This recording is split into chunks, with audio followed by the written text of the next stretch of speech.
And then know? these rich celebrities, get on stage and they're like, I want to thank God. And then, I really want peace in the Middle East. And you're just like, okay, but like you live in Bel Air. Like how exposed are you to the Palestinian war? Like, but have Right. you even been to Palestine? Right.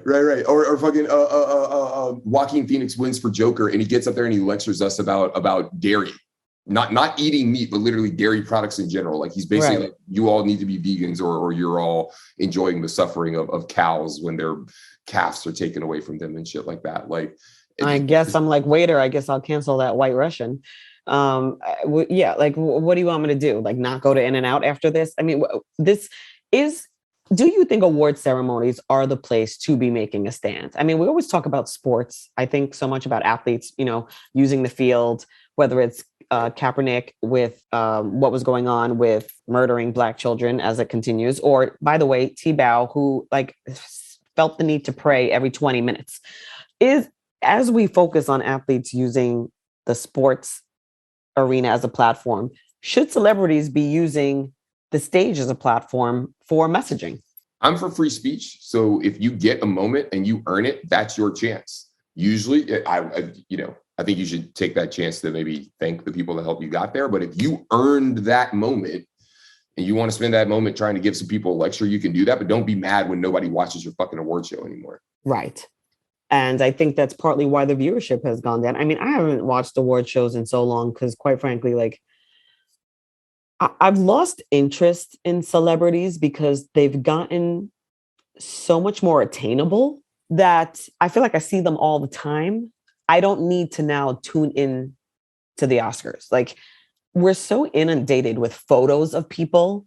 I'm tired of looking at photos of people. Like I don't need to watch the Oscars because I'm going to get on social media and I'm going to see this 3 million times. That's a very good point. I don't need to turn this on and catch it at 8:00 because for the next 48 hours, I'm going to see every inch of what happened that night 460 million times.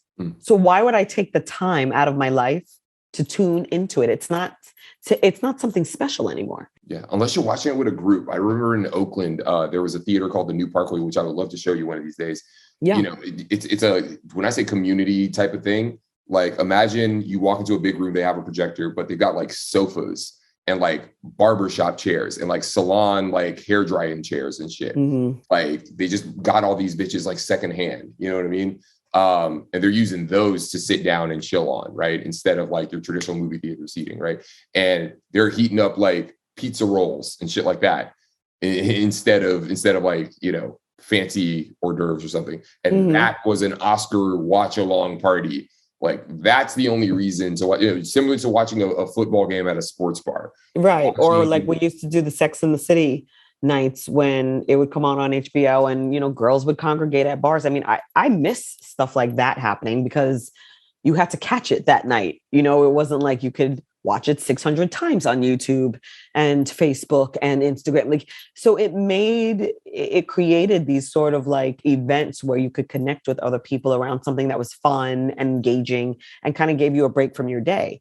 But now we're so inundated with every news channel in the world broadcasted this Will Smith, Chris Rock situation.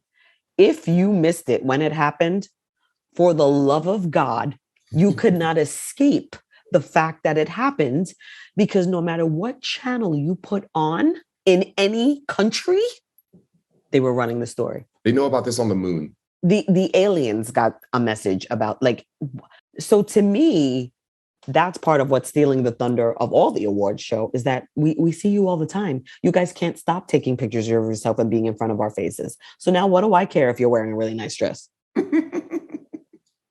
I mean, I'm going to see it in 10 minutes because you're going to put 4,000 pictures of it on your Instagram. You're going to put 4,000 pictures of it on other people's Instagram. I'm going to see it all day tomorrow. Everyone's going to talk about it for the next 3 days. So I don't have to tune in at 8:00. Yeah. Why? Because by 8:10, I'm going to have seen it 400 million times anyway. So I was going to ask you, what did you think of the rest of the Oscars? But did you watch it? I did not watch the Oscars. Yeah. Okay. Word. You didn't. Honestly, I would have loved to get your opinion on some other shit they did because they did like 50th anniversary or whatever of The Godfather. I saw like snippets of it because again, even if you don't want to watch it, if you turn on social media, it is there everywhere. So I mean, even if you're scrolling, you're seeing snippets of it. The tribute to The Godfather I thought was interesting. I mean, it's such a classic. It's still such a timeless piece of work. It still contributes something to the cinema world. Think it still speaks to the quality of acting.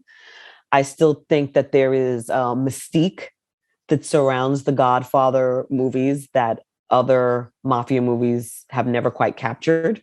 There's the classic of just understanding old Italy, what it is to migrate here as an Italian, becoming an Italian American, what that looks like, the transition from poor to rich, the transition from new money to old money.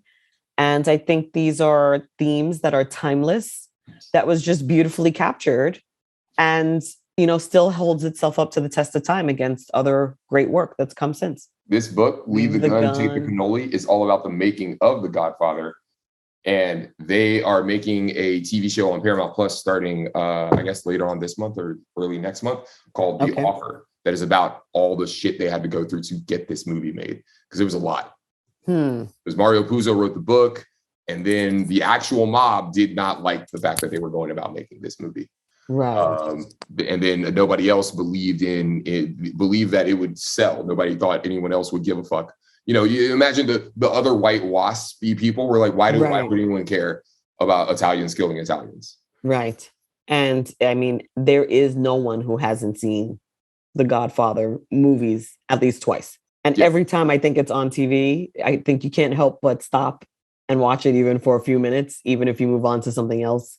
I feel like when it's on, as you're scanning the channels, you're like, ooh, you kind of watch a few minutes. Would you say it pulls you back in? It pulls you back in. And just looking at how a lot of those actors are still around, the type of work they've gone on to do since then. I mean, I think it's just truly a beautiful movie. I loved all three movies.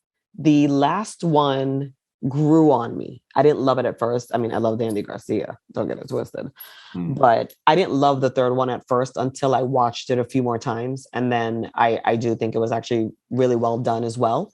But I mean, yeah, look at all these like amazing moments that happened during the Oscars. And all that thunder was stolen. So that's kind of disappointing. And it's going to be pretty difficult to create a night like that again at the Oscars. I mean, I can't imagine next year's Oscars having that level of diversity or that level of anything. And